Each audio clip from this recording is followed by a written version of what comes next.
push yourself because no one else is going to do it for you. पिला माने निजे निजकू push करने को पड़िबो कारण आजिर दुनिया रे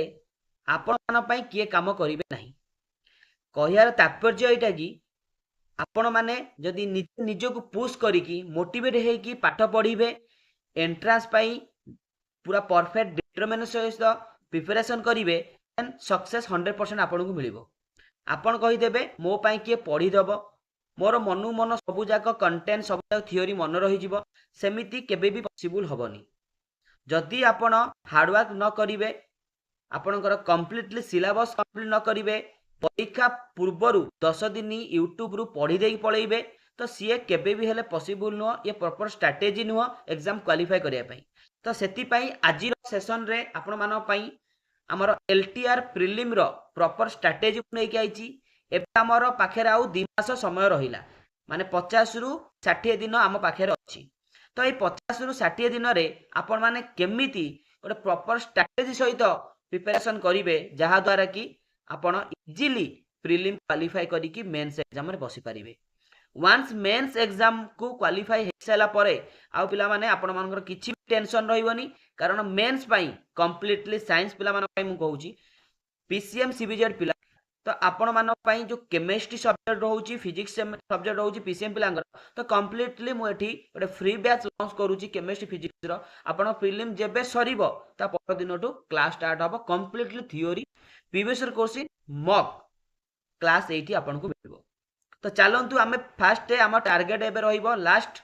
60 डेज रो गोटे प्लानिंग स्ट्रेटजी तयारी करिबो जहा द्वारा कि इजीली प्रीलिम क्वालिफाई करि परिबो आपण माने तो फर्स्ट ऑफ ऑल आपणकर खाता रे बा जोटी आपण पढुसंती सेठी प्रीलिम रो कंप्लीटली सिलेबस टा डाउनलोड करंतु एवं सेटा को नाही कि मारंतु आपण जो पढुसंती सेही वॉल रे मारंतु कारण आपण फोन रे रखि देबे जदी सिलेबस को तो किछि बेनिफिट हबो नाही कारण फोन रु देखि कि पढिबा सिलेबस को कंसीडर करिबा को टॉपिक सरला सब टॉपिक सइला तो सेटा केबे भी गोटे पर्पस स्ट्रेटजी रे अंतर्भुक्त हो नाही तो सेति पई मु जो एठी आपन को कंप्लीट सिलेबस टा देखौची ताकू स्क्रीनशॉट नियदु नले आपन गूगल रे डाउनलोड कर दियंतु पीडीएफ फाइल तो सेटू आपन तार प्रिंट आउट बाहर करी तो सेटा पाखे रखंतु जोटी पढुसंती तार इगरे मारंतु तो पर्टिकुलर सिलेबस को आपन पार्ट पार्ट करी क्लासिफाई करिया पड़िबो प्रॉपर क्लासिफिकेशन द्वारा जेंति आपन जानथि बायोलॉजी रे क्लासिफिकेशन पढुचे केमिस्ट्री रे पीरियोडिक क्लासिफिकेशन पढुचे क्लासिफिकेशन पिला कोन पय पढा होउची कारण गोटे पर्टिकुलर सब्जेक्ट को आमे इजीली आइडेंटिफाई करिकी पढ़ी परिबा जेंति एलिमेंट को क्लासिफाई कराला एलिमेंट मान प्रॉपर्टी को इजीली स्टडी करिया पई बायोलॉजिकल क्लासिफिकेशन करा होउची ऑर्गेनिज्म क्लासिफाई कलारा इजीली आमे सब प्रॉपर्टीज तांकर कैरेक्टर को स्टडी करिया पई सेही टाइप आमे जदी गोटे टॉपिक को आमे क्लासिफाई करिया पर्टिकुलर टाइम टेबल ता क्लासिफाई कर देले तो आमे पर्टिकुलर गोटे सिंपल स्ट्रेटजी रे आमे सिलेबस को कंप्लीट करि परिबा तो देखंतु आपणकर जो जनरल स्टडी रहउची तो जनरल स्टडी रे टोटल आपन जो देखिबे 30 मार्क कवर करूची 30 मार्क रे को सिलेबस रे क्वेश्चन आसी थाए तो सेटा पय आपन को प्रीवियस क्वेश्चन एनालिसिस करिया पड़िबो तो फर्स्ट ऑफ ऑल आपन को पीआई के फर्स्ट एनालिसिस करिया पड़िबो बिना पीआई के द्वारा प्रीवियस क्वेश्चन प्रैक्टिस द्वारा आपन एग्जाम क्वालिफाई करिया बहुत कष्ट होई जिवो कारण आपन जानि परिबेनी बहुत सारा बास्ट पढुतबे के को एरिया रो क्वेश्चन आउ जानि नथबे तो एठी पढिया प्रिपरेशन करिया बहुत कष्ट हो सेति पय फर्स्ट आपन गोटे दिन नियंतु गोटे दिन भितर आपन फर्स्ट एनालिसिस करंतु ए जनरल स्टडीज रे केतरा पार्ट रो क्वेश्चन आउची जनरल स्टडी रे बहुत सारा रहउची सिविक्स रहउची पॉलिटी रहउची इकोनॉमिक्स रहउची ज्योग्राफी रहउची हिस्ट्री रहउची किंतु हमर जदी एलटीआर कथा मु एठी कहिबी मु जति previous question last year analysis करिची जनरल स्टडीज रे हिस्ट्री फर्स्ट एक नंबर आपन हिस्ट्री दियंतु 2 नंबर रे ज्योग्राफी 3 नंबर रे पॉलिटी 4 नंबर रे इकोनॉमिक्स तो एई चारटा टॉपिक रु आपण मानकर क्वेश्चन आउची तो ए चारटा टॉपिक तो मेन टॉपिक अपन जानि देले तापरे आर सब टॉपिक हिस्ट्री तो हिस्ट्री गोटे वास्ट गोटे सिलेबस कि हिस्ट्री को जदी हमें पार्ट करिबा हिस्ट्री आउची एंशिएंट हिस्ट्री आउची मेडिएवल आउची एंड मॉडर्न आउची एंशिएंट मेडिएवल एंड मॉडर्न आउची जदी क्वेश्चन का एनालिसिस करिवे बेसिक क्वेश्चन ए मॉडर्न री आसी थाए एंशिएंट एंड मेडिएवल को थरे खाली अपन जदी पढी दोउसंती थरे दितर अपन खाली पढी देबे सेति जथेष्ट तार एमसीक्यू एमसीक्यू प्रैक्टिस करदेवे सैला किंतु डीपली आपन मॉडर्न को भलरे पढ़ियार अछि थरे दि थर तीन थर पढ़िकी मन रखियार अछि मॉडर्न हिस्ट्री टाकू कारण क्वेश्चन एथरू बहुत सारा क्वेश्चन आसी थाए ज्योग्राफी सेंती हमर वर्ल्ड ज्योग्राफी रो बहुत सारा क्वेश्चन आउची से जो देखा आमर इकोनॉमिक्स पॉलिटी से टाइप रो इकोनॉमिक्स पॉलिटी को फुल आपन को कवर अप करियार अछि कारण इकोनॉमिक पॉलिटी आमे किछि छाड़ी परिबानी टॉपिक को सब कवर अप करियार अछि तो एई टाइप रो आपन जनरल स्टडीज 30 मार्क जदी कैटेगरी कर देले चारटा टॉपिक हम पढी परिबा ता सहित हमर करंट अफेयर भी जोड़िबो 10 मार्क करंट अफेयर पढुची तो करंट अफेयर जदी देखिबो आपनकर एबे जो एनईपी न्यू एजुकेशन पॉलिसी लागू होला तो तार भितर 100% क्वेश्चन आपन को मिलिबो तो ताकू टिके एनईपी को भलर टिके स्टडी करंतु 100% मु गारंटी कहूची 10 टा क्वेश्चन रु 2 टा क्वेश्चन एनईपी रो 100% आसीबो ता छडा हमर नेशनल इंटरनेशनल जहां भी इवेंट हेची एबे 2025 रे तो ता दरु करंट स्ट्रैटेजिक क्वेश्चन आसीताय तापर 2024 रे जहां भी हमर सब पॉलिसी घरिका हेइतला ता दरु क्वेश्चन आसीबो तो मेन जो हमर रिसेंटली प्रोग्राम सब हेची ताकू टे ध्यान देबे मींस एजुकेशन सिस्टम पर जेहेतु आमे गोटे